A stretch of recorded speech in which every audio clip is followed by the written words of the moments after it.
please, tayo po tayo lahat. We'll have our opening prayer. We'll ask Brother Edgar para sa ating opening prayer ngayong umagang ito. And then after that, Brother RJ will lead us sa ating opening prayer. Okay? Give our Edgar, please.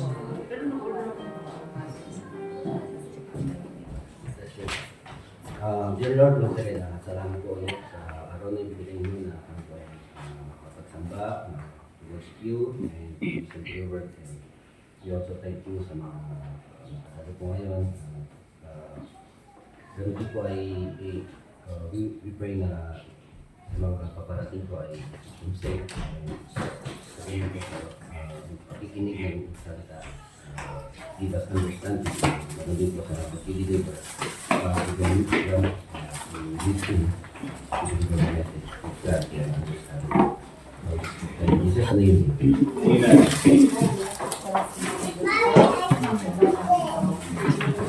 Let's open our songbooks po mga kapatid. Bakit po tayo ng masigla? Amen. Page 288, I am resolved. Page 288, I am resolved. Bakit po tayo malakas at masigla? Amen. Bakit po tayo lahat? Mga kapatid, I am resolved. Page 288. On the first verse, all together now. I am resolved no longer to linger, charmed by the world's delight. Things that are higher, things that are nobler, these have allured my sight. I will hasten to Him, hasten so glad and free. Jesus, greatest, highest, I will come to Thee. I am resolved to go to the Savior, leaving my seed and strife. He is the true one, He is the just one, He hath the words of life. I will hasten to Him, hasten so glad and free. Jesus, greatest, highest, I will come to Thee. I am resolved to follow the Savior, faithful and true each day. Heed what He saith, do what He willeth, He is the living way. I will hasten to Him, hasten so glad and free. Jesus, Jesus, greatest, highest, I will come to Thee. Amen. You may be seated, mga kapatid. Let's sing another song. Page 281. Pass me not, O gentle Savior. Page 281. 281, mga kapatid. On the first verse, all together now. Pass me not, O gentle Savior. Hear my humble cry. But on others thou art calling. Do not pass me by. Savior,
mga announcements po natin. Ngayon po yung ang konti natin. Ganyan talaga pagkatapos ng anniversary mga kapatid.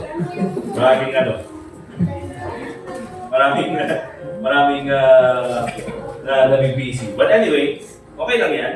As long as we're enjoying the service this morning. Amen? Okay. Ano yung mga announcements natin this coming week? This coming April 17, kailangan ko pa i-confirm doon sa ating main church. And I believe April 17, meron tayong sports fest. Okay, ngayong week na ito. So later on, yung details, i-message ko na lang po sa group chat. I encourage yung mga, all of us, if we can join, na maki-join tayo, pero para pwede naman tayo magpapawis. Okay? I think may mga volleyball, basketball, mga yan na pwede nating, pwede nyong laruin doon sa sports fest na yan. But definitely this coming April 19, Saturday, dahil Holy Week na, di ba? Holy Week itong susunod na week na ito, April 19, magkakaroon po tayo mga kapatid ng soul winning dito sa ating church. I believe yung may venue natin, ang pinakamaganda is doon sa Burnham Park. Okay, para at least madali nating mapuntahan. And at the same time, mas marami tayong taong mga pwedeng makausap. So April 19 at anong oras ba yung work ko? Sige, 9 a.m. April 19 at 9 a.m. doon tayo sa Burnham Park. Magkaroon tayo ng soul winning. Okay? And then after that, magkaroon tayo ng lunch. And yun po yung gagawin natin this coming April 19. Amen? Okay, sama po kayo para mas marami, mas masaya. And of course, yung April 20, this coming Sunday, yun po yung magiging Lord's Supper natin in the afternoon. So morning is Resurrection Sunday. And then, in the afternoon, yun po yung ating Lord's Supper. Parang baliktad mo, nauna yung Resurrection kaysa Lord's Supper. Pero wala ka sa time Wednesday. But ganun muna yung gagawin natin mga kapatid. So, pag sinabi natin Lord's Supper, all members are required to attend because that is an ordinance of the church. So, April 20 po yun. Attend yung ating afternoon service, morning and afternoon, so we can have yung ating Lord's Supper. Okay? So, yun po yung mga immediate na mga announcements natin. This coming April 27 also, meron po ako, andun po ako sa Sanford, sa Agoo, La Union. Okay? But anyway, meron naman tayong mga preachers na may iwan dito. Nandyan si Mayor Vico. Diba? Ngayon, picture na kasi dun sa page natin. Ako dun siya, parang Vico. Diba? At of course, kasama niya si Mayor Isko. Yun. Mga mayor yung mga yorme. Diba? So, yan po yung sila po yung mga mag-preach this coming April 27. Alright?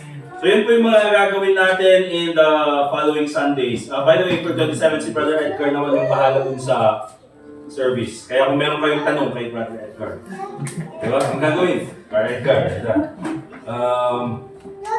May sinabihan. Brother Edgar. May sinasabihan na kapitbahay. That's Brother Edgar. Okay. So yun po yung gagawin natin this coming April 27. Alright, yun po yung mga announcements natin. Let's go ahead and have one more song. And then diretso na tayo sa preaching. Brother Harley, please.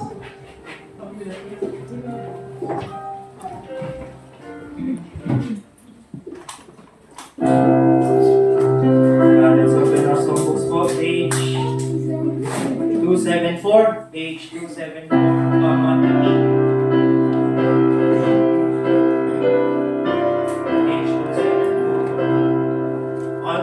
All together now.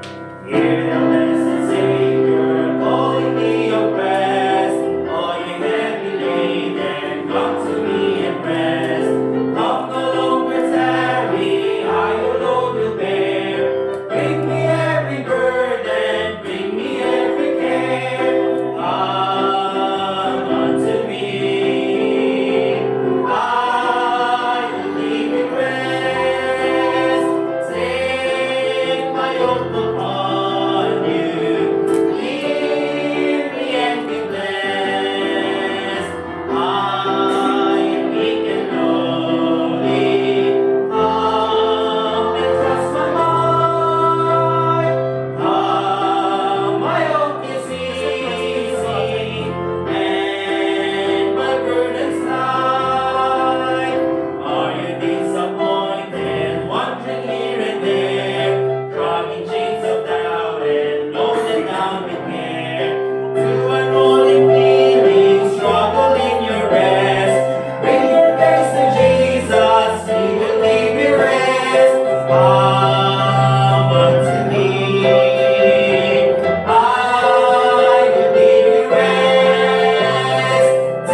again sa Matthew chapter 21. At dahil ito po yung araw ng palaspas. Diba? Dapat nag-aaral kayo bayan din ko. Doon lang ako natutay eksama din palaspas. Matthew chapter 21.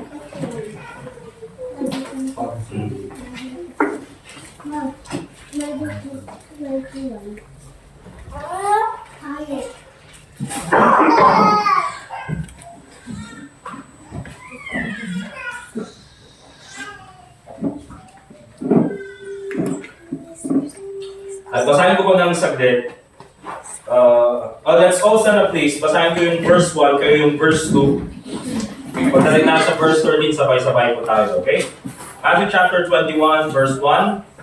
Bible says, "And when they drew nigh unto Jerusalem, and were come to Bethphage, unto the Mount of Olives, then sent Jesus two disciples." Verse 2.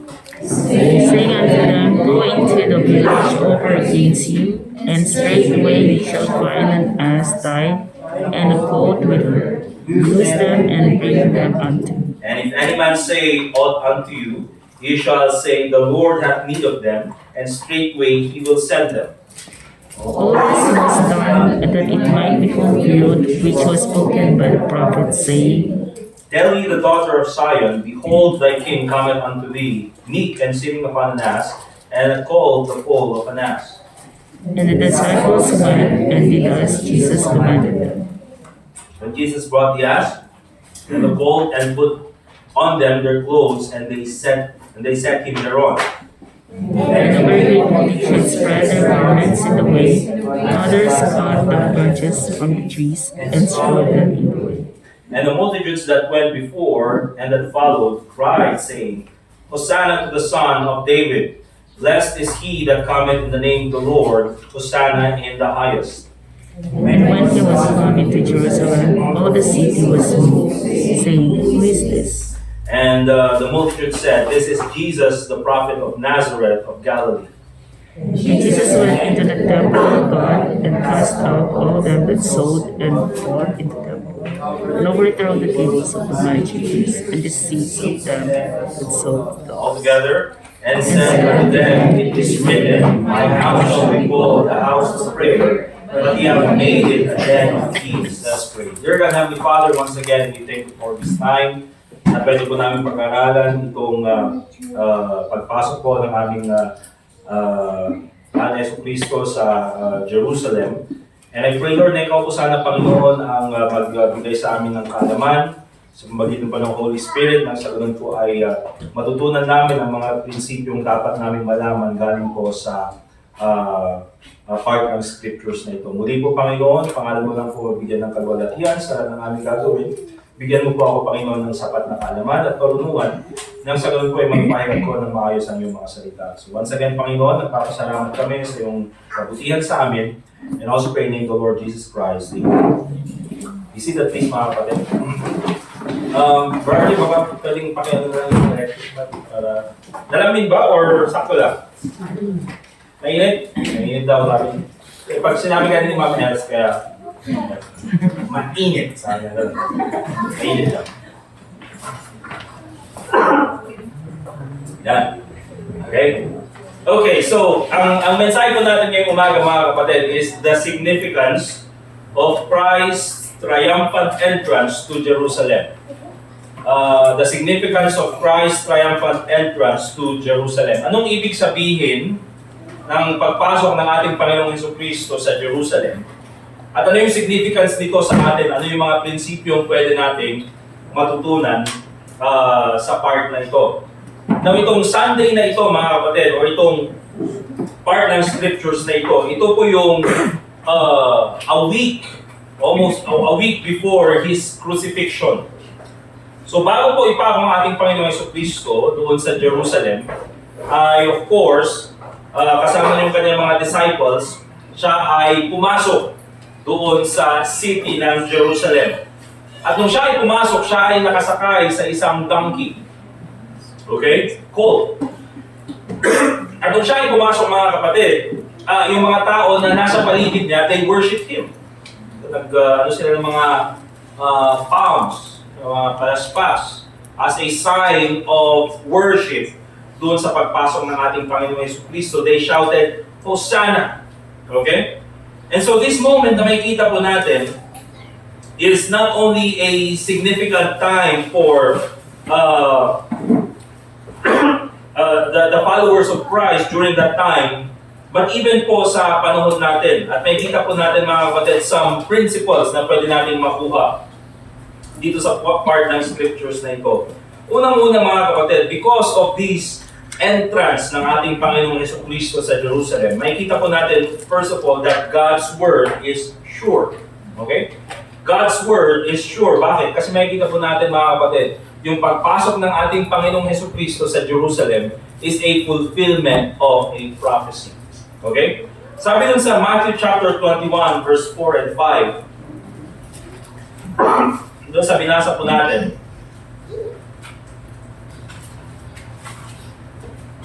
all this was done, sabi ng Bible, that it might be fulfilled which was spoken by the prophet, si Zechariah, saying, Tell ye the daughter of Zion, Behold, thy king cometh unto thee, meek, mapakumbaba, sitting upon an ass, sa isang donkey, and a colt, the foal of an ass.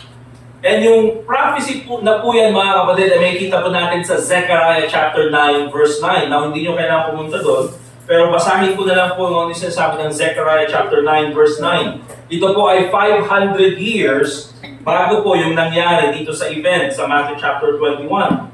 Ang sabi ni Zechariah, Rejoice greatly, O daughter of Zion, shout, O daughter of Jerusalem, Behold, thy king cometh unto thee, he is just, and having salvation, lowly, ano po yung salitang meek, and riding upon an ass and upon a colt, the foal of an ass. So makikita po natin mga kapatid, na yung entrance ng ating Panginoong Jesucristo sa Jerusalem is a very detailed fulfillment of the prophecy ni Zechariah 500 years before. Okay?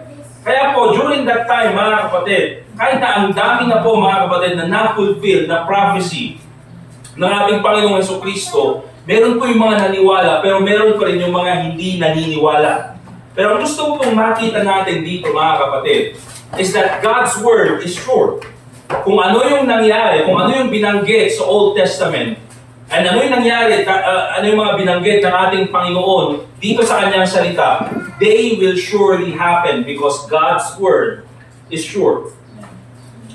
Hindi lang po concerning sa mga prophecies about the Lord Jesus Christ, and not even only concerning about Christ's second coming, because remember this mga kapatid, nang ating Panginoon Jesucristo, siya ay pumasok sa Jerusalem, tulad ng sabi ko, siya ay nakasakay sa isang donkey. And bakit ganun? Bakit sabi sa Matthew chapter 21, He is meek, thy king cometh unto thee, meek.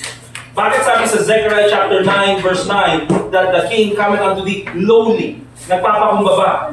Because yung unang pagdating ng ating Panginoong Jesucristo, pumunta siya dito sa balat ng lupa so that He can be a Savior to all of us.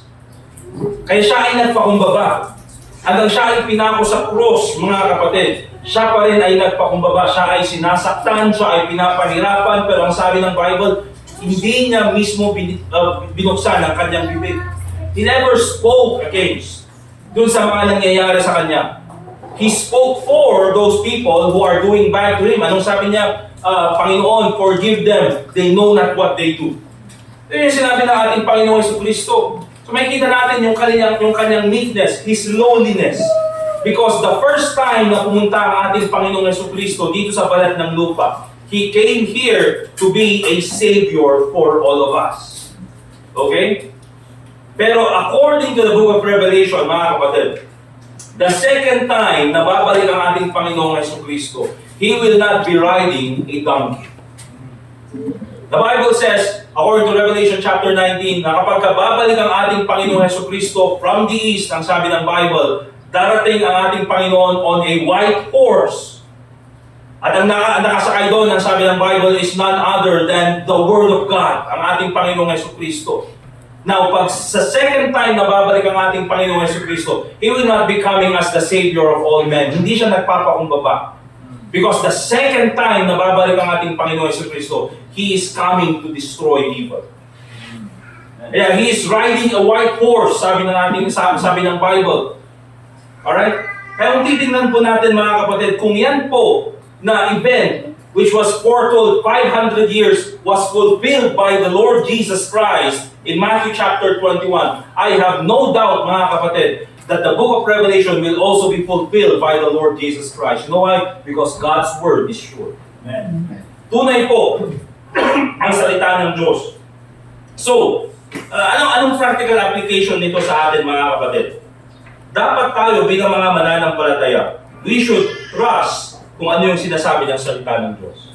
We should trust on God's word. Ang talot tayo kadi kakabsat, iti sao niya ako Diyos. Di ba? Bakit? Kasi kung tayo nga naniniwala doon sa sinabi ng Bible that John 3:16, for God so loved the world that He gave His only begotten Son, that whosoever believeth in Him should not perish but have everlasting life. See, kung tayo nagtiwala doon mga kapatid, what's the reason why hindi tayo pwedeng magtiwala doon sa mga ibang portion ng Scripture? Minsan, pinipili lang natin yung mga verses na pwede nating pagtiwalaan. Ang sabi nga ng Bible, ang lahat ng salita ng, ang buong Bible ay salita ng Diyos. So, how do we show that we trust God's Word? Unang-una mga kapatid, may papakita natin na may tiwala tayo sa salita ng Diyos because God's Word is sure. Firstly, if we obey God even when it's difficult. May papakita natin na nagtitiwala tayo sa salita ng Diyos kung kaya nating sumunod sa salita ng Diyos kahit na mahirap. Even if it's difficult. And you see mga kapatid, here's the truth. Trust leads to obedience. Even when it doesn't make sense.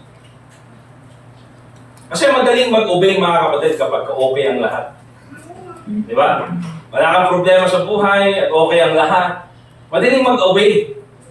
Madaling sumunod sa kalooban ng Panginoon kapag walang persecution, pag walang trials of faith. Pero pagka merong conflict, diyan po natetest yung ating obedience. When it's difficult. Di ba? Kapag merong mga hindrances, kapag merong mga sabihin na natin mga persecution or trials of faith na nangyayari sa buhay natin, diyan po mahirap mga kapatid sumunod sa kautusan ng Panginoon. Mahirap po mga kapatid sumunod sa kalooban ng Panginoon kapag ang daming problema sa buhay. Di ba? Of course, hindi yan rason para hindi ka sumunod sa ating Panginoon. Hindi mo pwedeng sabihin, anak pa church tayo di problema. Kakalo man na yun ang di problema. Bang kakatsimba. Diba? Mas lalong madodoble yung problema mo kung may problema ka na nga tsaka hindi ka pupunta sa church. Mas lalong madadagdagan ng problema mo. So, hindi po rason na kapag may problema ka, hindi ka na pupunta ng church. But dyan po natitest yung ating pagsunod sa Panginoon kapag may problema. Diba?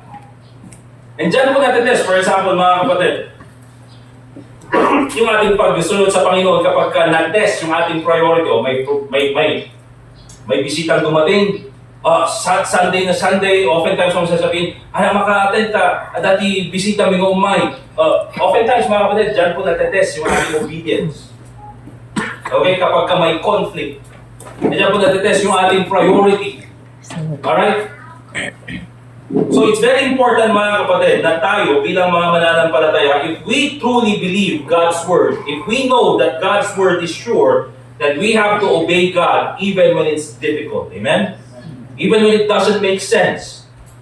Anong sense na ang dami ko ng problema, mag-worship pa ako sa Panginoon? Anong sense na ang dami ko ng problema, tutulong pa ako sa iba? It doesn't make sense, mga kapatid.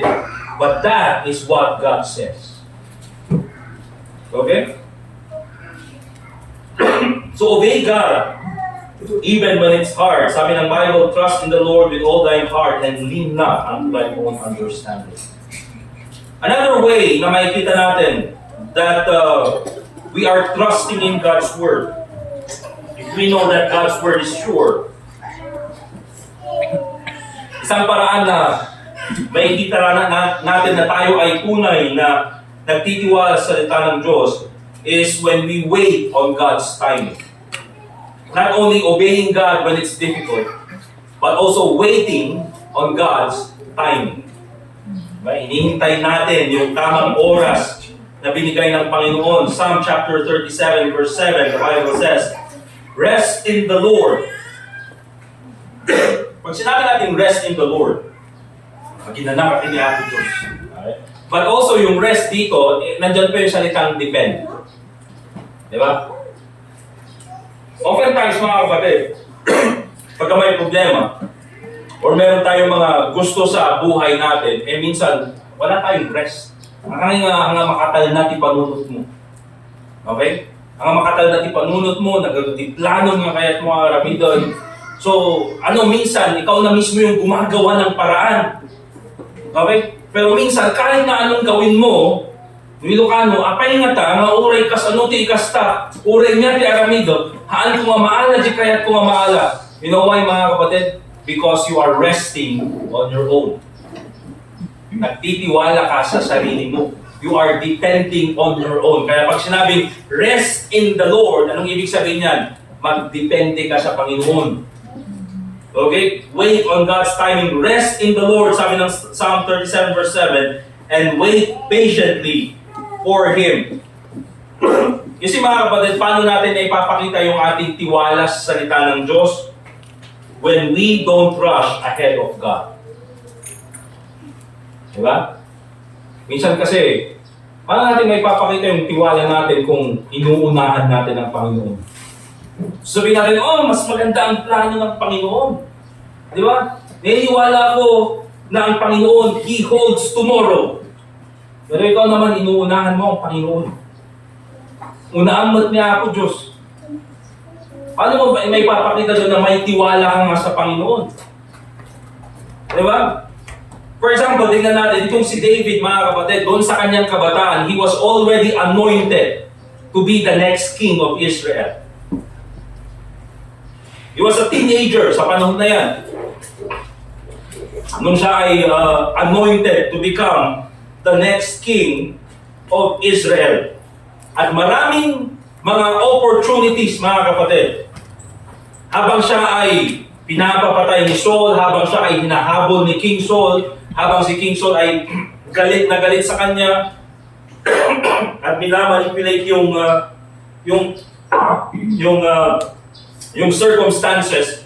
You see, pero itong si David, mga kapatid, hinintay niya yung tamang timing na ibinigay sa kanya ng Panginoon. Handa na inuunahan niya ako, Diyos, karapsat. Remember, meron yung time na itong si David, pwede na niyang nakatulog si King Saul doon sa cave, at pwede na niyang patayin si King Saul during that time. Okay? At maraming mga tao doon sa kanyang kampo nag-agree. Patayin mo tanong si Kanda, balin nga King, malpasan amin nga problema. Ano ang sabi niya? Touch not God's anointed. Yan yung nilagay ng Panginoon na hari. Ang Panginoon ang magtatanggal sa kanya bilang hari. I will not overrule the decision of God. Okay? Ano makikita natin doon, mga kapatid? Itong si David, hindi siya nakadepende sa kanyang plano, nakadepende siya sa plano ng Panginoon. Diyan natin makikita, mga kapatid, na ang tao o ang Kristiyano ay tunay na nagtitiwala sa salita ng Diyos. Nuhaan na nga ununaan ni Apo Diyos. Okay? Remember this, mga kapatid. Siguro, meron tayong mga bagay na pinagpe-pray na alam natin na ibibigay yan ng Panginoon. Amen? Meron tayong mga bagay na desire na gusto natin para sa atin or para sa pamilya natin or even para sa church natin. Kasi mga kapatid, ang dami pong paraan kung gusto lang natin magkalote, mga kapatid. Marami pong pwedeng paraan na pwede natin gawin. May mga lumalapit po at sinasabing, preacher, kung gusto niyo magkaroon ng lote, lapitan mo itong tao na ito, itong mga Korean organization na ito. Di ba? Bibigyan ka nila ng lote. Hindi ka lang bibigyan ng lote, bibigyan ka pa ng pagpatayo ng church. Sila nang bahala sa iyo. Kailangan mo lang gawin is mag-agree doon sa kanilang doctrine. Di ba? Ano sabi ng isa sa akin? Aramido na ita. Ako nga ba'y? Uray, alam ginaganda, alam di doctrine ka, namamot lang ay suro ka dahil di members in church. Diba? O at least, nagkaroon ka, itigote, at dapat itigil yun. Kasi mga kapatid, pwede kong gawin yun. Papalit ko aramin nun diyan. Very practical in a sense. O, dati dagata yun, dapat sa. Meron na tayong lupa na sa atin, pwede tayong magpatayo ng church. Okay? Pwede natin gawin yan. O pwede kung marami na dyan, kapsat. Pero anong ginagawa na, if I do that, you see, I'm going against the principles of the Word of God. Diba? Parang ginagawa natin tuloy, nakadepende tayo sa ibibigay ng tao kaysa sa ibibigay ng Panginoon. I believe, mga kapatid, na desire ng church natin, later on, magkakaroon tayo ng sariling property, but we will wait for it on God's timing. My principle is this, mga kapatid. Kung hindi po yan, I believe na kung meron man tayong building na ibibigay ng Panginoon, God will use God's people to build that building. Diba? Ay, hindi po natin dinidiscount na, hindi tayo hihingi ng tulong sa labas. Kung meron gustong tutulong, mga kapatid, tutulong sila, but without any strings attached. Kasi ang taong gustong tunay na tumulong, tutulong yan without any strings attached. Diba? So, it's very important na makita po natin yan. So, don't panic or manipulate. Wait with faith and patience. Kasi may mga tao, mga kapatid, na dahil hindi nila mahintay yung blessing ng Panginoon, magpapanik sila. Anong gagawin nila? They will manipulate people. Diba? Sisiraan nila yung isang tao para makuha nila yung gusto nilang makuha. Or, kung ano man yung gagawin nila, they will manipulate the situation. Nang sa ganun ay makuha nila yung gusto nilang makuha. Alright? So wait on God's timing. Also, makikita natin, if we truly trust God's Word, at alam na natin that God's Word is sure, remember this, depend on His promises, not our feelings. 2 Corinthians chapter 5, verse 7, the Bible says, "For we walk by faith, not by sight." Pag sinabi po natin trusting God's Word, it means living by what God's Word says, not by how we feel. At marami po tayong sinasabi dyan, mga kapatid, about feelings. You know why? Feelings change, but the Word of God does not change. Kaya importante po, mga kapatid, kung meron man tayong paglalagyan ng tiwala, hindi yung feeling natin. Bakit? Mga kapatid, minsan yung feeling natin, depende lang yan sa gutom. No, feeling ko talaga na hindi ako binibless ng Panginoon. Diba? Feeling ko talaga na against yung buong mundo sa akin. Nung dinalpas na naman, feeling ko talaga. Kaya nagbago yung feeling. Bakit? Dinalpas na naman. Minsan, kulang sa tulog. Alright? Look at yung example ni Abraham. Itong si Abraham, mga kapatid, he believed God's promises despite his old age. Diba yung kanyang circumstance siguro? Katulad ni Sarah, mga kapatid. Nung narinig niya yung promise ng Panginoon na, bibigyan ko kayo ng anak. Sa age namin, 100 years old at saka 90 years old, paano kami magkakaroon ng anak? Diba? Feeling nila is, this feels like a scam, siguro sinasabi nila. Pero hindi nila alam, mga kapatid, na nagsabi nun is none other than the Lord Himself. So anong pwede nilang gawin? Magtiwala sa sinabi ng Panginoon. Okay? So when doubts come, remember this, mga kapatid, cling to God's promise instead of your emotion. Secondly, anong significance ng triumphant entry ng ating Panginoong Jesucristo in Jerusalem? Not only we see here that God's word is sure, because this is a fulfillment of prophecy in Zechariah chapter 9 verse 9, but also makita natin dito, sa binasa natin in Matthew chapter 21, that people often misunderstand Jesus, even Christians. But Christ remains faithful. Diba? Maraming beses, mga kapatid, that we misunderstand kung sino ba ang ating Panginoon Jesucristo. Di ba? Minsan, without even yung salita ng Panginoon. But remember this, God remains faithful. Kasi ang faithfulness po ng Panginoon ay hindi nakabase sa iyong pagkakaintindi sa Panginoon. O hindi po nakabase sa iyong pananampalataya sa Panginoon. You see, even without you, God remains faithful. Because God is faithfulness. Alright? Hindi po yung wrong grammar. God is faithfulness. Hindi lang natin sinasabi mga kapatid that God is faithful. But God is faithfulness. Anong ibig sabihin yan? Kung meron ang pinaka-faithful, kung meron ang description ng faithfulness, kung meron ang picture ang faithfulness, it's none other than God. Okay? Look at Matthew chapter 21 verse 11.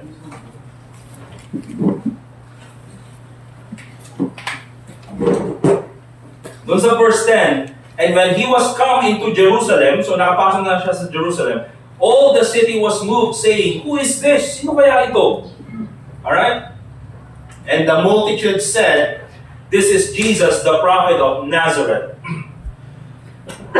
of Galilee." At dyan po natin nakikita mga kapatid, that even some of these people who were there misunderstand the Lord Jesus Christ. May mga tao that they worship the Lord Jesus Christ because they know that He is the Messiah. Ayan, yung iba sabi nila, Hosanna, we have to worship this person, this man. Okay? Pero meron din mga tao that in that time, ang pagkakilala lang nila sa ating Panginoong Jesucristo is only a prophet. Okay? He's just a great teacher, nakatulad ni John the Baptist, nakatulad ni Elijah. But even though ganun ang pagkakilala ng tao sa Kanya, Christ remains faithful. Paano natin makikita ang faithfulness ng Panginoon? You see mga kapatid, John chapter 13 verse 1. Kahit na meron yung mga panahon, mga kapatid, na tayo hindi natin pinapakita natin yung ating pag-ibig sa Panginoon, kahit meron yung mga panahon na minsan wala tayong pakialam sa Panginoon, uray da dagiti panahon nga kaslawan biyang tayo kiniapo Diyos, uray da dagiti panahon nga maminsan kakapsat, at dapat dagiti Kristiyano manggura kiniapo Diyos. Kapo ka dagiti mangyari ti biyag da. Gurangin da niya po Diyos. Pero ang sabi ng Bible, Christ continues to love us. Patuloy pa rin ang pag-ibig ng Panginoon. John 13:1, having loved His own which were in the world, the Bible says, He loved them unto the end. Diba? Kaya ang sabi ng Panginoon Jesucristo dun sa kanyang mga kasama, greater love hath no man than this, than a man lay down his life for his friends. At di lang yan applicable sa mga disciples during that time. Kasi mga kapatid, when God laid down His life, it's not only for the disciples, it's also for us. Mahal ka ng Panginoon. Kahit na minsan hindi tayo tapat sa Kanya, kahit na minsan wala tayong pakialam sa Kanya, kahit na minsan mga kapatid, half-hearted tayo sa paninindi sa Kanya, kahit minsan iba yung motive natin in serving God, Christ still loves us. So when you struggle, mga kapatid, na minsan hindi natin alam yung plano ng Panginoon sa atin, at hindi talaga natin minsan alam yung plano ng Panginoon sa atin, amen? Minsan din natin makikita kung minsan masyadong madilim yung sa future. Ano yung sinasabi ko? No? Parang hindi mo makita kung paano masosolve lahat ng mga pinagdaraanan mo sa ngayon. Amo. Doon niya di mapasama. Hindi sumar sa unong tumaldaw, or sumarunong ang bulan, or sumarunong ang taw-tawon. Amo maawatan, awan makita. Pero ito ang pwede mong pagkatiwalaan, mga kapatid, na mahal ka ng Panginoon. You see? Hindi mo maintindihan kung ano mga pwedeng mangyari in the future. Pero ito pwede mong maintindihan. Mahal ka ng Panginoon. Okay?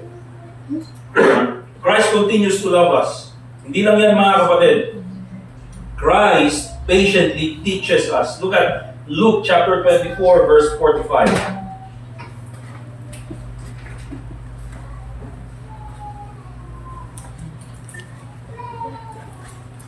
Luke chapter 24, verse 45. The Bible says, nung ating Panginoong Jesucristo, mga kapatid, ay ito na after the resurrection. At meron siyang nakitang dalawang disciple on the road to Emmaus. At siya ay tinuturuan niya itong mga disciples na ito without them knowing that this is the Lord Jesus Christ. Ang sabi ng Bible, then opened he their understanding that they might understand the Scriptures. Kaya remember this, mga kapatid. Kahit po sa every time na ako ay mangangaral ng salita ng Diyos, before po ako tatayo at mangangaral ng salita ng Diyos sa inyo, napapakinggan niyo po yung boses ko. But remember this, ang nagbubukas ng ating isipan ay walang iba kundi ang ating Panginoon sa Kristo. That's why we always ask the Holy Spirit, Ako Diyos, ikam na kami, bigyan mo po kami ng karunungan nang sa ganun po ay maintindihan namin ang iyong mga salita. Dahil ang salita ng Diyos, mga kapatid, hindi po yan naiintindihan dahil sa talino. Nagato tinalala yung kakabsat. Maraming mga members ng kulto ang matatalino. Mga members ng Catholic Church ang matatalino. Hindi nila maintindihan ang John 3:16. Diba? Judge, lawyer, doktor, presidente, okay, senador, ang taas ng mga pinag-aralan. Okay, cabinet secretary. Diba? Mga CEO ng mga kumpanya. Pero hindi nila maintindihan Romans 5:8, but God commended His love toward us in that while we are sinners, Christ died for us. Hanggang ngayon, nagtitiwala pa rin sa kanilang mga religion para sila ay maligtas. Hanggang ngayon, nagtitiwala pa rin sa kanilang mga sacraments or sa kanilang mga good works or baptism para sila ay maligtas. Nararamdaman ka kapsa. Nangatulog ti ay kyuda. Ngumapay nga handa maawatan. Because the Scriptures, mga kapatid, you cannot understand it by knowledge alone. You need the Holy Spirit. Diba? Now, hindi natin sinasabi, mga kapatid, sige, patabod tayo garod. Patabod tayo aming dadalo ng Holy Spirit. Di ay iwag baga. Okay? Gawin natin as much as we can na, i-improve yung ating sarili. But in the end, we should still depend on the Holy Spirit. We should depend on the Trinity. Amen? Dami matatalino, mga kapatid. Member ng mga kulto, hanggang ngayon, hindi maintindihan ng Trinity. At di ko sinasabi, mga kapatid, na tayo, we fully understand the Trinity. Okay? But we understand from the Scriptures that the Bible teaches the Trinity. Alright? So, Christ patiently teaches us. Kaya po, anong gusto kong makita natin dyan, mga kapatid? Let's keep on reading the Bible, listening to the preaching of the Word of God. Remember this, Jesus will help you grow in understanding despite our immaturity. Okay? So remember that, Christ patiently teaches us. And of course, remember this, Christ still fulfills His promises. Kahit na we misunderstand the Lord Jesus Christ, and people who misunderstand the Lord Jesus Christ, He remains faithful. But according to the Bible, He still fulfills His promises. 1 Thessalonians chapter 5, verse 24. Ang sabi ng Bible, faithful is He that calleth you, who also will do it. Also will perform it. Who also will fulfill it. You see, mga kapatid, our confusion doesn't stop Christ from accomplishing His perfect will. Kaya nga minsan, mga kapatid, tulad ng sinabi natin kanina, minsan hindi mo kailangang maintindihan ng lahat bago ka mag-obey. Di ba? Sabi ng Bible sa Proverbs chapter 3, verse 5, trust in the Lord with all thine heart and lean not unto thine own understanding. Hindi mo kailangang maintindihan lahat. Kasi kami di tao, kakabsat. Ako rin ka, bago kang pirma, masyapong nga maawatak pa yung mami. Well, gusto di ay. Bakit? Maraming scammer ngayon. Bago ka pumirma, basahan mo muna. Diba? Basahan pa yung gusto, niya nakakabili dyan. Alright, baka mamdama kayo kasali yung kidney. Pirmahan. Maraming scammer, maraming manloloko. So, kailangan maintindihan mo muna yung mga bagay-bagay bago mo pirmahan. Pero kung ang Panginoon mismo, mga kapatid, ang nagsabi, hindi naman scammer ang Panginoon. The Bible says God cannot lie. At napakaraming mga example from the Bible na nagtiwala sa Panginoon, hindi nila naintindihan, sumunod na lang sa Panginoon, at nandyan pa rin ang faithfulness ng Panginoon. Si Abraham, mga kapatid, tinawag ng Panginoon from Haran na pumunta sa Canaan na hindi niya alam yung kanyang patutunguhan. Hindi niya alam kung ilang araw maglalakad, hindi niya alam kung anong itsura ng lugar, pero sumunod si Abraham sa Panginoon. And you know what, mga kapatid? Nakita niya yung faithfulness ng Panginoon. Haan mo masapol nga maawatan na maamin. Haan mo masapol nga awatan na maamin. Among no apay, oray nun niya ikastam, haan mo nga maawatan mo't lang ang amin. Diba? Pero ang gagawin mo, just obey God. And then later on, you will understand. In all thy ways acknowledge Him, and He will direct thy path. Okay? Our confusion doesn't stop Christ from accomplishing His perfect will. Bakit, mga kapatid? Tsaka ba i-fulfill ng Panginoon yung kanyang promise sa'yo? Or yung kanyang kalooban sa'yo kapag ka naintindihan mo na? Hindi po, mga kapatid. In many occasions, if we take a look at the scriptures, while ina-accomplish ng Panginoon yung kanyang kalooban sa mga tao, you see, at saka doon niya lang pinapakita yung kalooban niya doon sa mga sumusunod sa kanya. For example, si Joseph. Si Joseph, mga kapatid, nakita na niya. Alam na niya na may plano ang Panginoon para sa kanya. Bakit? Pinakita niya sa panaginip eh. That later on, itong mga sun and then yung moon and even yung mga 11 na stars, they will bow down dun sa star ni Joseph. Okay? Yung mga hay, representing his brethren, will bow down to Joseph. So alam niya na mayroong plano ang Panginoon sa kanya. Pero bakit nung siya ay linagay sa pit? Bakit nung siya ay binenta sa mga as a slave doon sa mga Ishmaelites ay umiiyak si Joseph? Bakit ganun yung naramdaman ni Joseph? You know why, mga kapatid? Because even in that situation, hindi niya pa rin maintindihan yung mga nangyayari. Kasi ako man teenager, ilako da ka nagiging kakapsat mo. Hindi niya maintindihan, mga kapatid. But you know what? Alam niya may plano ang Panginoon sa kanya. He did not have to understand, he just simply obeyed. Anuhin natin yung nangyari kay Abraham, mga kapatid, na tinawag siya ng Panginoon at sinabing, offer up itong Isaac, itong kaisa-isa mong anak. He did not have to understand, he just simply obeyed. Pero alam niya, mga kapatid, na if I offer up itong si Isaac, ay pwede siyang buhayin ulit ng Panginoon because God promised me a son. He did not have to understand, he simply obeyed. Mga kapatid, you don't have to understand everything, you just simply need to obey God. Even when we don't see the full picture. Diba? Kasi minsan ganun tayo eh. Goy, nakakita ako pa yan bago ako nga sumurot. Diba? Pag may outing, ganun, pag may plano, yan di papanatag, Diyos ay mapan, yan di makan, yan di...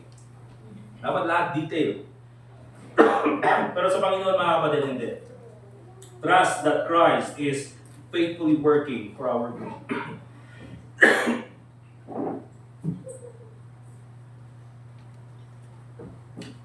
So yan po makikita natin, mga kapatid. People often misunderstand Jesus, but He remains faithful. Ano pa? Ano pang significance ng pagpasok ng ating Panginoon Jesucristo sa Jerusalem? Remember this. Knowing Christ must go beyond emotion. Knowing Christ must go beyond emotion. Look at Matthew chapter 21, verse 10.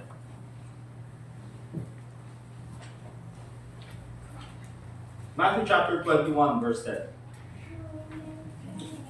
Anong sabi ng Bible?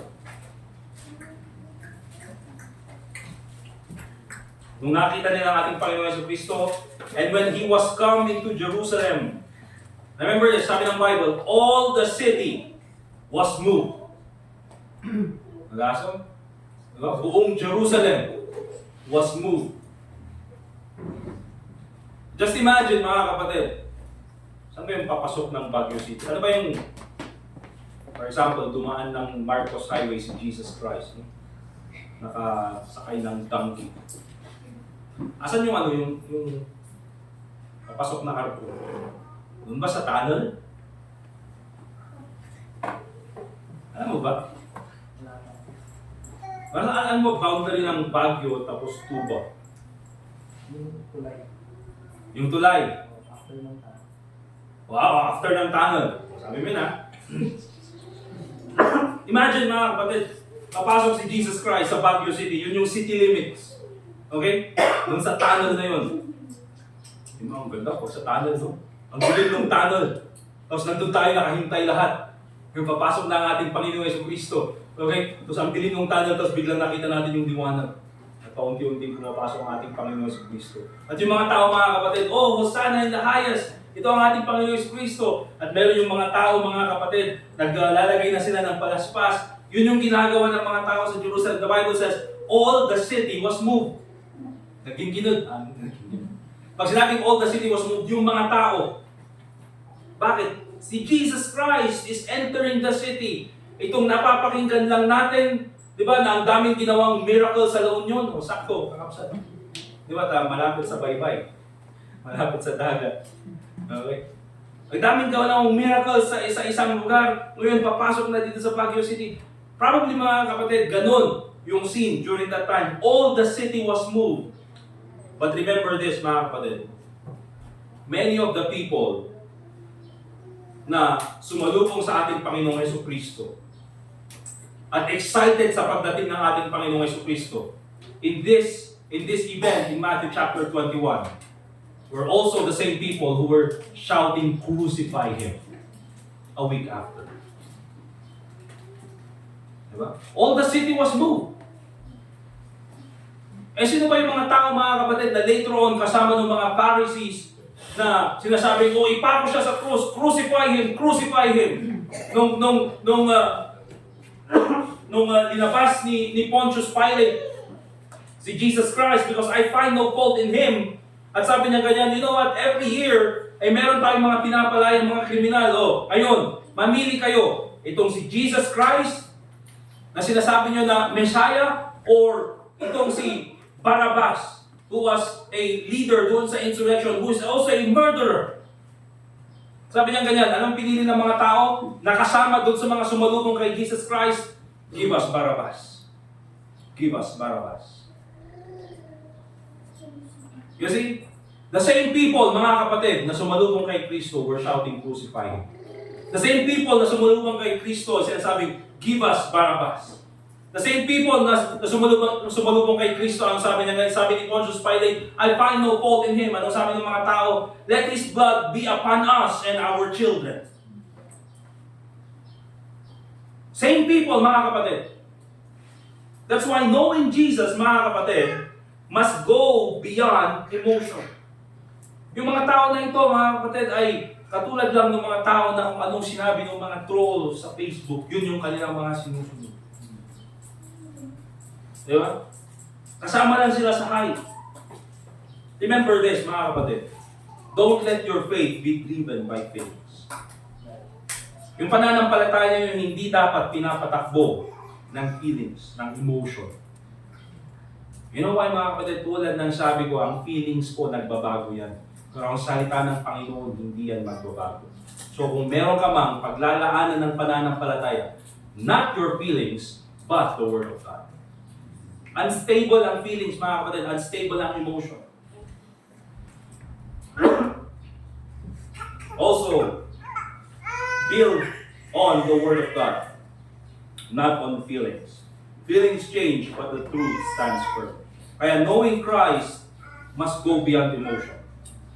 Gaano nyo kakilala ang Panginoon, mga kapatid? Do you know the Lord Jesus Christ based on what the Bible says?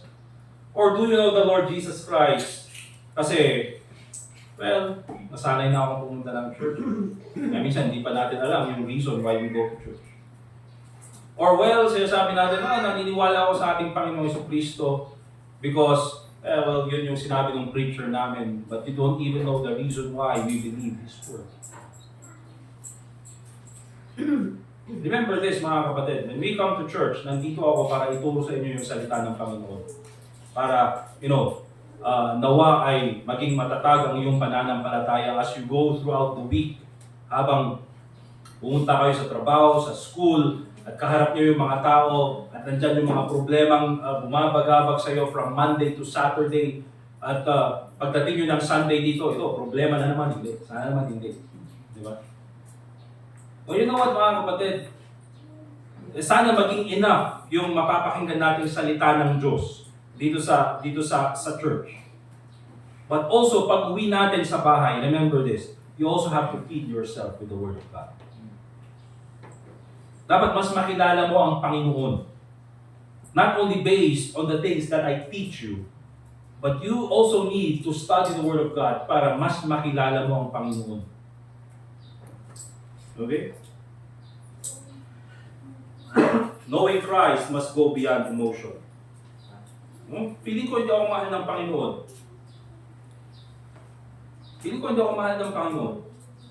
Ang sabi ng Bible, but God commended His love toward us in that while we were sinners, Christ died for us. You see? The best symbol for God's love is none other than the cross. Paano mo malalaman yan, mga kapatid? Through the Scriptures. Feeling ko, mga kapatid, galit ang Panginoon sa akin. Feeling ko walang pag-ibig ang Panginoon sa akin. Feeling ko walang pakialam ang Panginoon sa akin. Minsan, mga kapatid, pag dumadaan tayo sa pagpapalo ng Panginoon, yun pala yung pagpapakita ng pakialam ng Diyos sa atin. Yun yung pagpapakita ng pag-ibig ng Panginoon sa atin. Okay? And what is the significance, lastly? What is the significance of Jesus Christ entering triumphantly to Jerusalem? You see, isa sa mga napakagandang nakikita natin dito sa pagpasok ng ating Panginoong Jesucristo sa Jerusalem is that Jesus comes to cleanse hearts and to correct worship. Okay? Nung pumasok si Jesus Christ sa Jerusalem, binago niya, dininisan niya yung puso ng mga tao at tinama niya yung pananambahan ng mga tao. He corrected the worship of the people. Look at verse 12 and 13 ng Matthew chapter 21.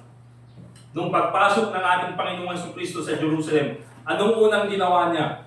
Nagwala. Nagalit. Alright? Kung ka nagwala, wala niya ako Diyos.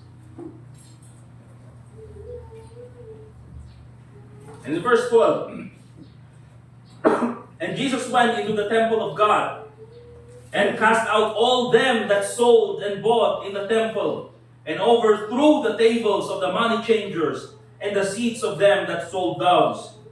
Diba? Pagpasok niya sa Jerusalem, na sinalubong ng mga tao, ito yung prophet ng Panginoon, all the city was moved. Pero later on, one of the reasons why nagalit yung mga tao sa kanya is nung pagpasok niya sa temple, he corrected their wrong worship. Bakit? Pagpasok doon sa temple, mga kapatid, instead, ang sabi ng Bible in verse 13, and he said unto them, it is written, my house shall be called the house of prayer. Dapat nandito kayo. Para nang sa ganun, kayo ay manalangin. You are here to worship. You are here na makinig ng salita ng Diyos. Pero anong ginawa niyo? But ye have made it a den of thieves. Okay? You see, pag den of thieves, mga kapatid, kumbaga ito yung kuta ng sindikato. Diba? Ano nangyayari sa kuta ng sindikato? Yan nangyayari lahat ng kasamaan.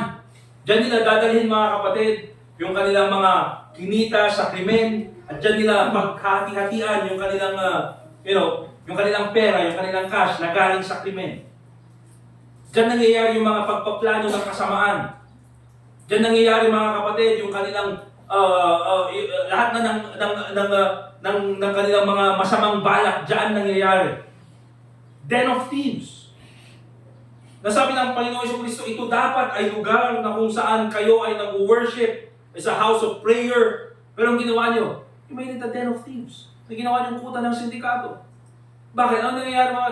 Bawal bang magbenta? Bawal bang maging money changer? Kasi mga kapatid, ang ginagawa ng mga tao na ito, ay doon na sila nagbenta sa temple. Dapat kasi, before they go to the temple, ay meron na silang dala na mga animals. Nandun na dapat yung kanilang mga pera na nakahanda na dapat na ibibigay sa Panginoon. Pero ang ginawa nila, tsaka na, doon na lang tayo bumili sa temple. Okay, para mas convenient. So anong gagawin ng mga tao? Okay. Para hindi na kayo magdala ng mga hayop na yan, or hindi na kayo magdala ng mga or bumili sa malayong lugar. Ganito lang, dito na lang kayo bumili. Okay? Dito na lang kayo bumili ng mga isa-sacrifice nyo, ng mga animals, doves, or sheep, or goats. Dito nyo na lang bilhin. Pero ang ginawa nila, inaas nila masyado yung presyo. Para magkaroon sila ng pera. Ginawa nilang negosyo yung lugar ng pananambahan. Yung mga money changers, mga kapatid, ganun din yung kanilang ginawa. Okay, magkano pera mo? Dollars? Kanya dito, palitan ko. Pero, mas malaki yung kukunin ko. Inaramid lang ang business, kakapsat. Ayun naman mga kapatid, yung mga animals na binibenta nila, it's not the best of the best. Basta lang aday iti mailako. And ang requirement ng Panginoon mga kapatid is that if you're going to offer something to God, you offer the best. Pero ang ginawa ng mga tao na ito, basta ilako yung latan, ano bang kaibahan yan, susunugin din lang. And so, that's the reason why mga kapatid, pagpasok ng ating Panginoong Jesucristo, talagang binaliktad naman nakakapsat, dagijay lamisaan, dagijay tugawan. You know what mga kapatid, sabi mo ng Book of Mark, siya ay gumawa siya ng leather. At ginawa niyang, inaramid na nga saplit, kakapsat. Ano sa Tagalog yung saplit? Whip. Okay, whip. Indiana Jones. Okay? Nagaramid siya niya yung kastana, pinagbabaon na naging tao. That's the Lord Jesus Christ. Imagine mga kapatid, papasok ang ating Panginoong Jesucristo mga kapatid sa mga church na Joel Austin na mga yan, yung mga mega churches sa panahon natin, na kung anong ginawang pagbababoy sa salita ng Diyos. Just imagine the Lord Jesus Christ going into that place, pagbabalik rin lahat ng mga table, pagsasaplitan na naging tao. Tingnan natin mga kapatid. And so the Lord Jesus Christ came into Jerusalem to correct their wrong worship. How should we worship the Lord Jesus Christ? Nang sa kalang mga kapatid, kung papasok man ang ating Panginoon Jesucristo dito, naman saplitan siya. Kaya na baliktadan na kita tugawan. Imagine yun, yung table na yun na binubuhat natin dalawang tao. Kasi dyan sana mga kapatid, pag pumasok ang Panginoon sa church natin, He will see true worship. Okay? So how do we worship the Lord Jesus Christ? Unang-una, John chapter 4, verse 24. Worship Christ in spirit and in truth. Worship Christ in spirit and in truth. The Bible says, John 4:24, God is a spirit. Sabi ng ating Panginoon Jesucristo dun sa woman at the well. And they that worship Him must worship Him in spirit and in truth. Worship, mga kapatid, is not about external performance, but a heart fully yielded to God and grounded in His truth. Hindi po performance lang ang tinitingnan natin when it comes to worshiping God. We worship God through songs. Okay? That's one form of worship. Okay? But remember this, we don't just worship God through any songs. We make sure na yung kinakanta natin ay hindi kumukontra sa salita ng Diyos. Because they that worship Him must worship Him in spirit and in truth. Kahit na gano'ng kaganda yung boses mo, kahit na gano'ng kaganda yung choir natin dito mga kapatid, pero sasabihin natin, okay, ikantaan tayo no next Sunday, Living on a Prayer, John Bon Jovi. Bakit? Kasi may prayer. Basta may prayer. Living on a prayer. Diba? Kasi kung titignan natin yung Bible, mga kapatid, tunay ka naman that we just live by prayer. Oh, a halfway there. Oh, living on a prayer. Mabalin mo siya kapsat. Nagmayat pa yung kastada nagkanta kapsat. At dapay nagtumbling. Alright? Ang ganda-ganda ng performance. But again, mga kapatid, it's not grounded in truth. Kaya marami pong mga churches minsan, mga kapatid, they're mostly based on performance, not in truth. Now, let me tell you this, mga kapatid. If we are going to worship God, we have to give the best of our abilities. Amen? Kaya pag kumanta tayo, tinanong ni Brother, ano na? Mayor Vico. O ayun, Vico daw, sabi niya. Sabi ni Mayor Vico, sabi niya ganyan, sabi ni Brother RJ, okay mga kapatid, kantahin po natin ng masigla at malakas. Ang sinasabi niya, let's give our best when we sing. Anong sagot dapat? Amen. Amen? Bakit mga kapatid? Because we are singing to the Lord Jesus Christ. Kung kakanta man tayo mga kapatid ng special number or kakanta man tayo ng choir piece dito sa harapan, if you're going to perform, we do our best mga kapatid because we are singing for the Lord Jesus Christ. Diba? Hindi magiging perfecto, but we do our best because we do it for the Lord Jesus Christ. Mali naman po mga kapatid yung isipin natin na hindi naman ang Panginoon, ang tinitingnan naman ng Panginoon is yung puso. Kaya pag ako kakanta, uray silang, uray no awan practice, basta nagkanta. Hindi naman pwedeng ganun mga kapatid. We have to prepare also because we are singing for the King of Kings and Lord of Lords. Alright? So worship Christ in spirit and in truth. Let me tell you this mga kapatid. The problem with Christianity nowadays is that we care more about our performance than our motives. Lahat po ng ginagawa natin minsan sa church. Ang tinitingnan lang natin is yung performance, hindi yung motive. Even when preaching sometimes. Minsan ang motive ng isang preacher is ipakita na, akong pinakamadali. Okay? Or minsan ang motive is, gusto kong maging sikat. Or ang motive is, gusto kong maging trending. Kaya minsan, kahit na hindi nakakatulong sa members ng church yung binabanggit niya, as long as makuha niya lang yung kanyang motive, yun yung kanyang gagawin. Bakit? Because his preaching is not because he loves God and he loves the people of God. He has a wrong motive. So remember mga kapatid, our worship must be grounded in truth, not only on performance. Maganda po, mas maganda na maganda yung performance, maganda pa yung motive. Amen? Ito pa, worship with reverence and holiness. Worship with reverence and holiness. Psalm 96 verse 9. O worship the Lord in the beauty of holiness. Fear before Him all the earth. Worship the Lord in the beauty of holiness. Fear before Him all the earth. Remember this mga kapatid, worship is not casual. It is sacred. Our attitude, words, and lifestyle should reflect honor to God. Hindi po casual ang paninilbihan natin sa Panginoon. That's why kahit po mga kapatid, sa pananamit natin, we wear our best when we come to church. Amen? Now, hindi po ako yung klase ng preacher mga kapatid na kasi ako naman mga kapatid, ayoko naman yung preacher or ayoko na ako yung mga pang sobrang magkara na manamit. Ayoko naman yung ganun masyado. Ayoko yung masyadong parang ka-level kasi ni Kibuloy minsan. Kaya nakita yung mga manamit si Kibuloy, ang gara.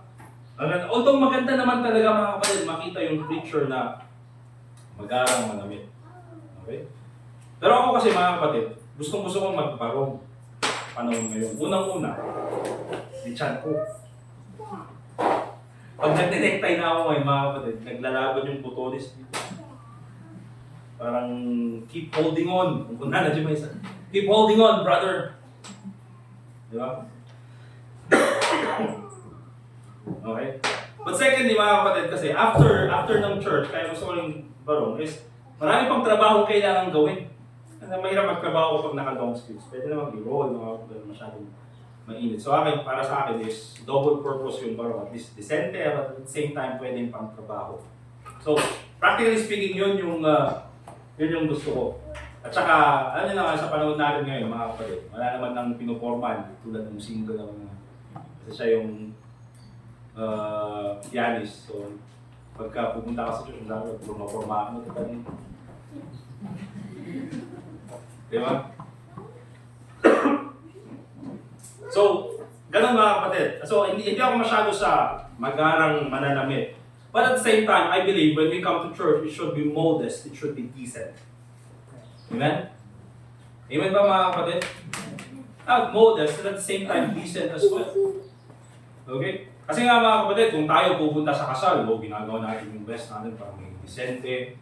Kasal yun mga kapatid ha? How about when we come and worship the Lord Jesus Christ? Let's do our best mga kapatid to be modest and decent. Okay? And again, tulad ng sabi ko, just wear your best when you come to church. Okay? Just wear your best when you come to church. Yun naman is, yun yung naging stand ko. Because nung preacher ako dun sa main church natin noon, is may mga sasabi, dapat lumabas sa church, dapat naka-necktie, naka-slacks. Although maganda yun mga kapatid.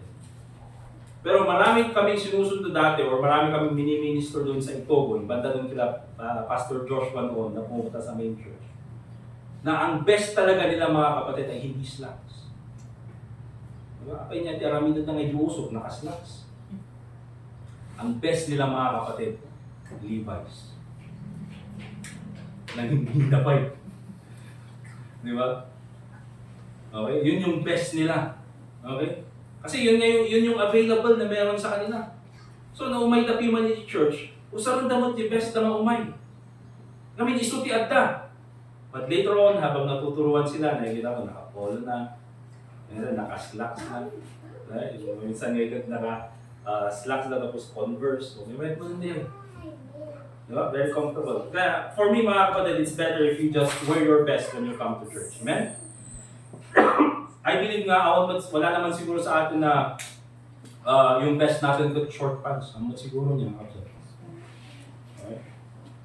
So, worship with reverence and holiness. And of course, mga kapatid, very important, worship through obedience and sacrifice. By the way, worship with reverence and holiness, approach God with humility. Avoid distractions and prepare your heart before coming to worship. And lastly, worship through obedience and sacrifice. Romans 12:1, sabi ng Bible, present your bodies a living sacrifice, holy, acceptable unto God, which is your reasonable service. Remember this, mga kapatid. Worship is not just singing or listening to the Word of God or praying dito sa church. Mga kapatid, worship, we do it every day. Even when we go home. It is living a life of service to God. Kasi mga kapatid, hindi ka lang nag-worship dito sa church. But also when you're at home, when you're at work, you represent the Lord Jesus Christ. You should also live a life of worship. Kaya nga mga kapatid, in the New Testament, wala nang temple sa Jerusalem. Anong sabi ni Apostle Paul? Know ye not that your body is the temple of the Holy Ghost? You see? So it's very important mga kapatid na pag andun tayo sa bahay, we still keep on worshiping the Lord Jesus Christ. Kung ano yung attitude natin sa church, it should still be the same attitude when we go home. Pag doon sa church mga kapatid, ang bait, ang friendly natin, di ba? Masunurin. Pero pagdating sa bahay ngayon, kung natin nilakay, Nata-check ka, simbahan, nakasingsingpot ka, nuagawin ka, simmairo ka. Amo ta kakapsat niyo. Amo ta sumairo. So, pag uwi natin sa bahay, kung ano yung attitude natin sa church, dapat ganun din sa bahay. Amen? So, serve God through your time. Worship through your obedience during the week, not just on Sundays. So, yan po yung significance, mga kapatid, of the Lord Jesus Christ entering Jerusalem. God's word is sure. It shows that the prophecy was fulfilled by the entrance of the Lord Jesus Christ. People often misunderstand Jesus, but Christ remains faithful. Knowing Christ must go beyond emotion. All the city was moved. The same people who worshiped Christ were also the same people who cried, "Crucify Him." And of course, Jesus comes to cleanse hearts and correct wrong worship. Kung meron man po, mga kapatid, minsan na mali sa ating pag-worship sa Panginoon, itama po natin. Amen? And hopefully, pagdating ng Panginoon, kung ang Panginoon Jesucristo man ay papasok dito sa ating church, sana makita niya ang tunay na worship ng kanyang mga tao. Amen? Let us pray. Dear God, Heavenly Father, once again, we thank you for this time na kami po ay nakapakinig ng iyong salita. Salamat po, Panginoon. At nandyan po ang iyong Holy Spirit na nagtuturo po sa amin. Kung meron pong mga kamalian sa aming mga buhay bilang mga Kristiyano, bilang mga mananampalataya, Panginoon, baguhin mo po sana kami.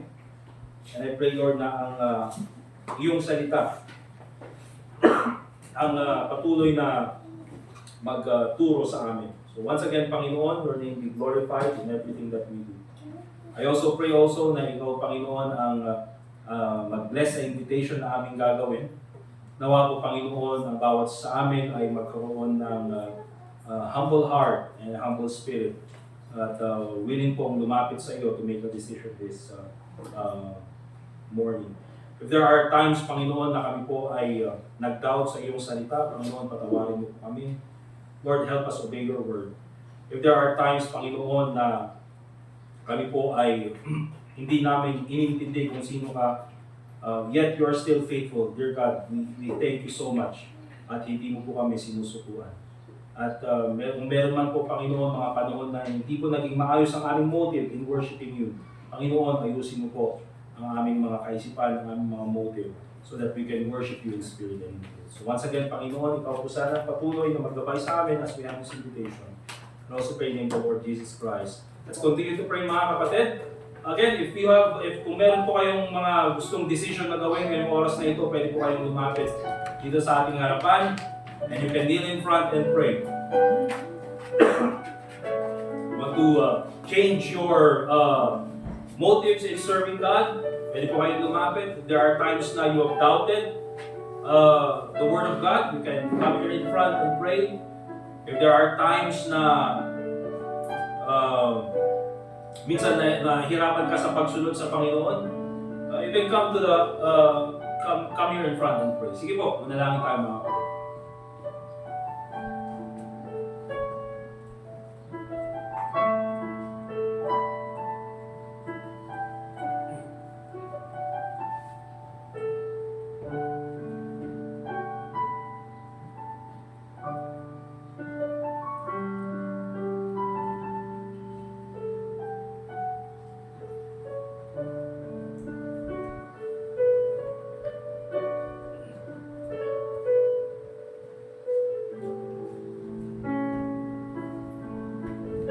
Dear God, Heavenly Father, once again, we thank you for this time that we can pray together. Salamat po, Panginoon, sa mga decisions that were made this morning.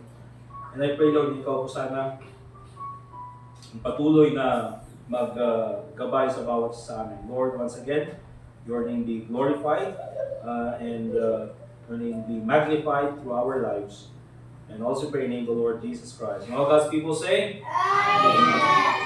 Amen, mga kapatid. So let's go ahead and get our offerings this morning. RJ, welcome tsaka yung sleep last. We'll ask Brother Larry po para sa ating offertory prayer.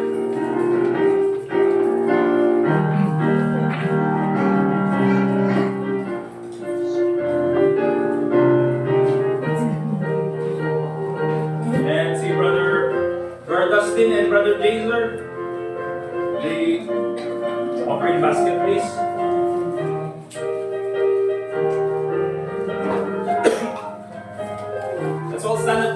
manalangin po tayo.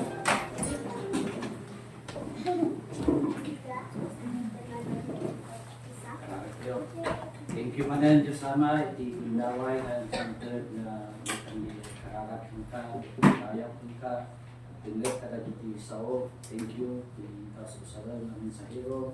Thank you mat kada diti kakabsat na dati tunay at nakadina sa karata Diyos Ama, tutuloy nga magyada kada kami, wala kadi diti kakabsat na awalan na sa kakabit at pagkakas yagda at sa pagkabit at Jesus sa mga pagkakayang sama bindisyon naman natin na offering na kami alay ng mga usap kapitay para ipagkakay pinata ni Jesus. Amen. Amen. Let's give our offerings, mga kapatid. Verse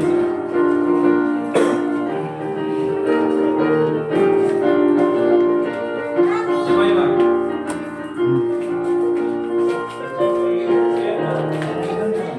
Sabay ba? Anong birthday? September? Di last year na ito.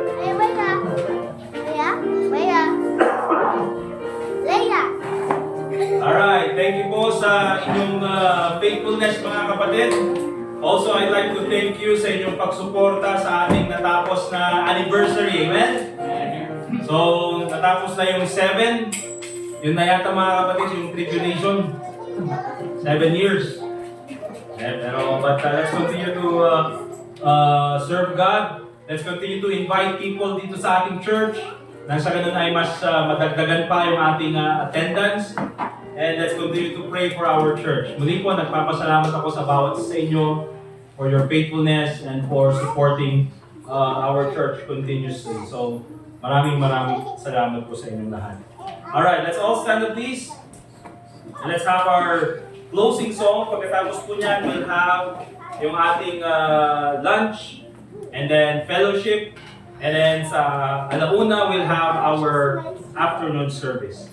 For our closing song, 267, song number 267. We'll sing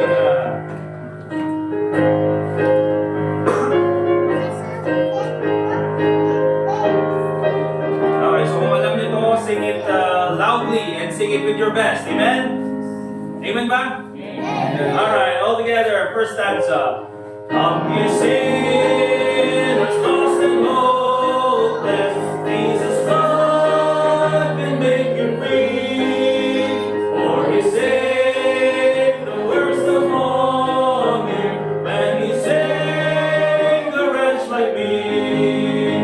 And I know, yes I know, Jesus' blood can make the vilest sinner clean. And I know, yes I know, Jesus' blood can make the vilest sinner clean. Second stanza. To the faith He gave power, through the mountains make a way. Find the water in the desert, turns the night to golden day.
Alright, let's call si Brother Dustin for our closing prayer. Let's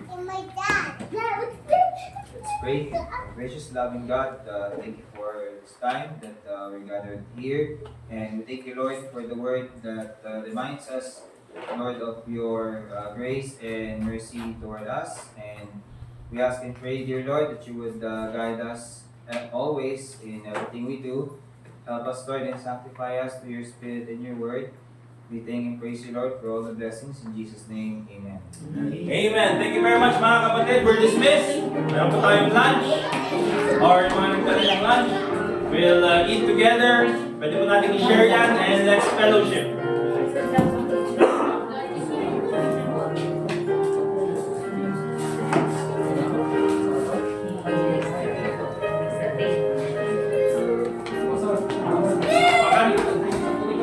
Ay, so yan. Mga pwede.